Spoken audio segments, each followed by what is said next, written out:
Good morning student. तो हमने पिछले टर्न पे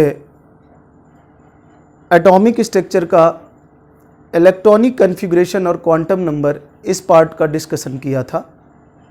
आज हम पार्ट 3 पर आते हैं। जो सबसे इम्पोर्टेंट पॉइंट है आपका वो है बोर्स मॉडल और इससे रिलेटेड न्यूमेरिकल। तो जेईई मेंस में और नीट्स में जो प्रॉब्लम्स आती हैं वो इस पर्टिकुलर पार्ट से आती हैं। तो अगर हम देखें यहाँ पर तो ये बोर्स मॉडल के पोस्टुलेट्स हैं। इसका पहला पॉइंट ये है कि electron revolves only those circular orbit whose angular momentum multiple of h/2 pi. These orbits are called stationary orbits. दूसरे वर्ड्स में हम बोल सकते हैं कि angular momentum is a quantized quantity. हम यहाँ देख सकते हैं MBR, it is a angular momentum and it is multiple of h/2 pi. Hence, angular momentum is MBR equal to NH/2 pi, where N is the cell number and H is the Planck constant, M mass of electron, V velocity of electron and R radius of cell. Say N may be 1 to infinity, but it cannot be 0 or fractions. How MBR equal to angular momentum? We know that J equal to I omega. I is the moment of inertia, so I equal to mr square and omega equal to V by R.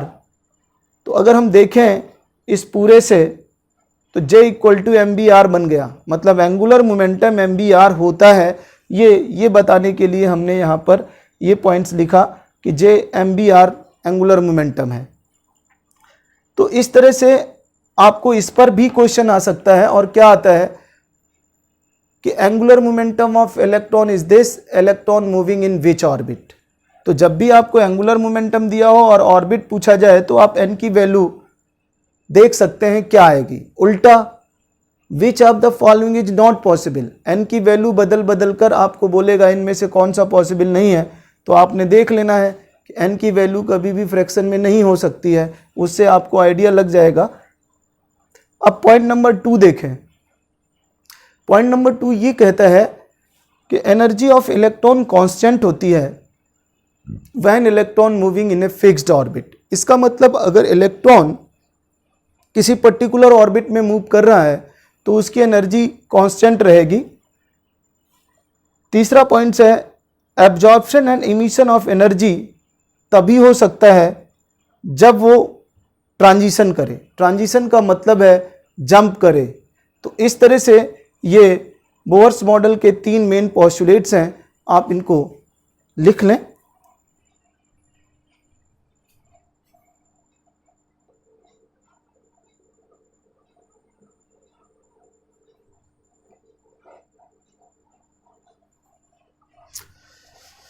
तो देखिए इसका मतलब ये है कि किसी particular orbit में electron की एनर्जी कांस्टेंट है और एनर्जी का चेंज तभी होगा जब वो एमिशन और एब्जॉर्प्शन करेगा। तो इसका मतलब ये है कि when electron jumped from lower to higher orbit or higher to lower orbit, a definite portion of energy will be absorbed or emitted. A definite portion of energy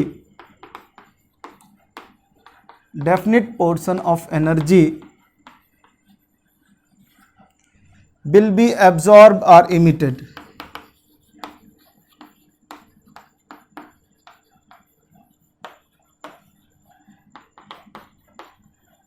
This इसका मतलब ये है कि अगर ये न्यूक्लियस है, ये first shell, second shell, third shell, अगर फर्स्ट से थर्ड को जा रहा है तो एनर्जी एब्जॉर्ब होगी, absorbed, energy absorbed, this energy absorb होगी अगर नीचे से ऊपर जा रहा है, lower to higher orbit, energy absorb होगी। और अगर यहाँ से यहाँ आ रहा है तो एमिशन ऑफ एनर्जी, ये एनर्जी का एमिशन होगा। तो इसका मतलब ये हो गया कि डेल्टा ई आपका E final minus E initial, this. तो अगर डेल्टा ई पॉजिटिव है तो एब्जॉर्प्शन है, एब्जॉर्प्शन, और डेल्टा ई आपका निगेटिव है तो एमिशन है। तो दो ही केस हैं, आपने वही लिखा कि एनर्जी का चेंजेज तभी हो सकता है जब ट्रांजिशन होगा। तो इस फेज का नाम है ट्रांजिशन, लोअर टू हायर और हायर टू लोअर। चलिए, तो इसका मतलब अब हमें जब भी न्यूमेरिकल्स आएंगे तो अब वो कितनी एनर्जी अब्जॉर्ब करेगा या कितनी एनर्जी इमिट्स करेगा, ये भी एक क्वेश्चन बनेगा। तो आगे हम देखें, इस बोर्स मॉडल के 3 मेन पोस्टुलेट्स थे, आपने कर लिया। अब लिमिटेशन है बोर्स मॉडल की, दो लिमिटेशन है। वो क्या है? लिमिटेशन बोल सकते हैं उनको या ड्रॉबैक बोल सकते हैं। तो लिमिटेशन ही, ये पहली लिमिटेशन है कि बोर्स मॉडल केवल applicable of hydrogen and hydrogen like species, this. Hydrogen like species का क्या मतलब है? हाइड्रोजन लाइक स्पीसीज का मतलब है जिनके पास एक इलेक्ट्रॉन हो, हैविंग 1 इलेक्ट्रॉन, वो है हाइड्रोजन लाइक स्पीसीज। तो क्या है hydrogen like species? Example, helium plus, lithium plus 2, beryllium plus 3, ये हैं आपके पास हाइड्रोजन लाइक स्पीसीज, दिस। इनको हम बोल सकते हैं हाइड्रोजन लाइक स्पीसीज। अब अगर हम बात करें तो यहां पर हमें समझना पड़ेगा दूसरा ड्रॉबैक क्या था। he could not explain या Bohr's model could not explain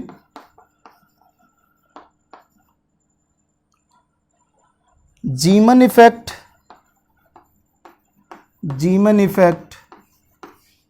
and Stark effect.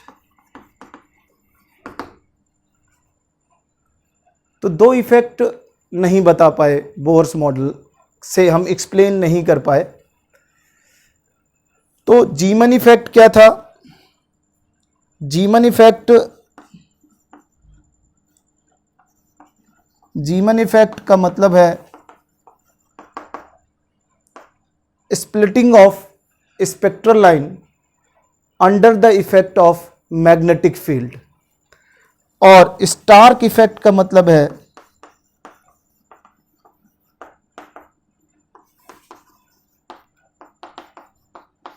Splitting of spectral line under the effect of magnetic field, effect of magnetic field, ये है। तो स्पेक्ट्रल लाइन की जो स्प्लिटिंग होती है उसका नाम है जीमन इफेक्ट, और स्टार्क इफेक्ट का मतलब है splitting of spectral line under the effect of electric field. अगर इलेक्ट्रिक फील्ड होगा तो समझ गए कि वो स्टार्क इफेक्ट है।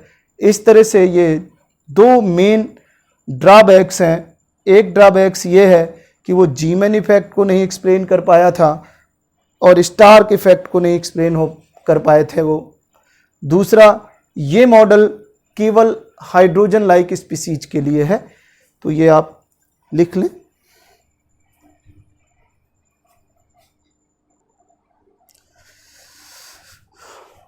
तो देखिए, अब हम डिस्कस करें एनर्जी ऑफ इलेक्ट्रॉन, और उससे पहले हम रेडियस ऑफ सेल के बारे में डिस्कस करें। हमारे पास तीन मेन न्यूमेरिकल आते हैं, radius of shell, velocity of electron और एनर्जी ऑफ इलेक्ट्रॉन। तो सबसे हम पहले बात करें रेडियस ऑफ सेल की। तो देखिए, किसी भी इलेक्ट्रॉन को न्यूक्लियस के अराउंड मूव करने के लिए सेंट्रीपिटल फोर्स चाहिए। तो सेंट्रीपिटल फोर्स, ये इलेक्ट्रॉन है और इस न्यूक्लियस के अराउंड मूव कर रहा है, तो इसको सेंट्रीपिटल फोर्स चाहिए। सेंट्रीपिटल फोर्स कहाँ से मिलेगा? वो या तो टेंशन से मिलता है, या तो इलेक्ट्रोस्टैटिक फोर्स ऑफ अट्रैक्शन से मिलता है, और या फिर उसको मिलेगा,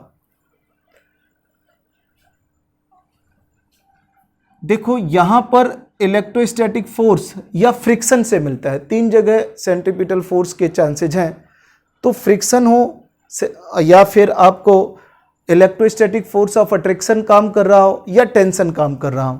तो यहाँ पर इलेक्ट्रॉन और न्यूक्लियस के अंदर प्रोटॉन है, तो electrostatic force of attraction simple काम करता है। तो यहाँ पर अगर हम देखें तो वो जो mv²/r ये सेंट्रीपिटल फोर्स है, ये इसको कहाँ से मिलेगा? 1/4πε0 Q1 Q2/r²।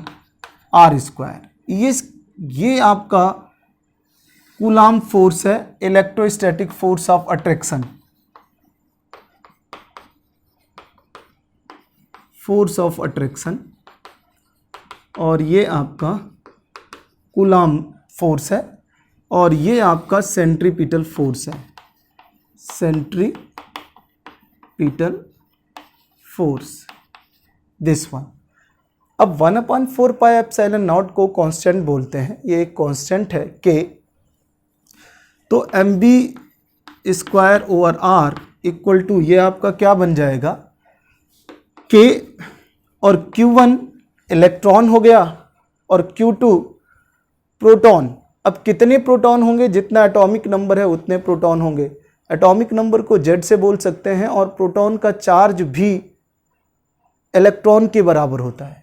तो ये बन जाएगा K, Q1 की जगह में आपने रखा E, Q2 की जगह रखा ZE। प्रोटॉन का चार्ज है, Z के बराबर प्रोटॉन होंगे, और एक प्रोटॉन का चार्ज E के बराबर है, तो ZE ही रख सकते हैं, और अपॉन r²। तो इस तरह से ये बन गया आपका kZe²/r², दिस इक्वेशन 1। दूसरा, mvr equal to NH/2π, equation 2 आपके पास है। तो यहाँ से हम देखें तो v इक्वल टू क्या आ गया, NH/2πmr from equation 2, from equation 2, equation 2 से ये आ गया। अब हमने क्या किया, put the value of v, value of v in equation 1 यहाँ पर रख दिया। तो क्या बन गया आपका, m इंटू v की जगह में जो आपने निकाला NH/2πmr, तो NH/2πmr स्क्वायर इन और divided by r equal to ये है mv²/r equal to k Z E square over are square, इस तरह से। तो अगर हम यहाँ देखें तो ये क्या बन गया, M N square H square R 4 pi square M square R square K Z E square over are square. R square से आर स्क्वायर कैंसिल आउट हो गया, एम से ये स्क्वायर कैंसिल आउट हो गया, और ये आर इधर ले आइए, के जेड ये इधर ले आइए, तो आपका आर का फॉर्मूला आ गया, आर इक्वल टू, देखिए ये रेडियस ऑफ सेल का क्या फॉर्मूला आ गया,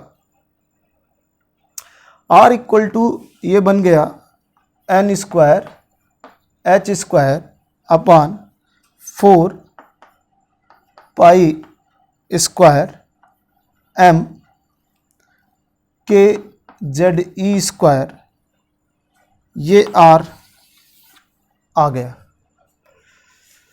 ये है। अब यहाँ पर हम देखें कि जो वेरिएबल टर्म्स हैं वो क्या हैं, तो वेरिएबल टर्म्स हमारे पास n होगा, n नंबर ऑफ सेल है, नंबर ऑफ सेल, z आपका एटॉमिक नंबर है, एटॉमिक नंबर।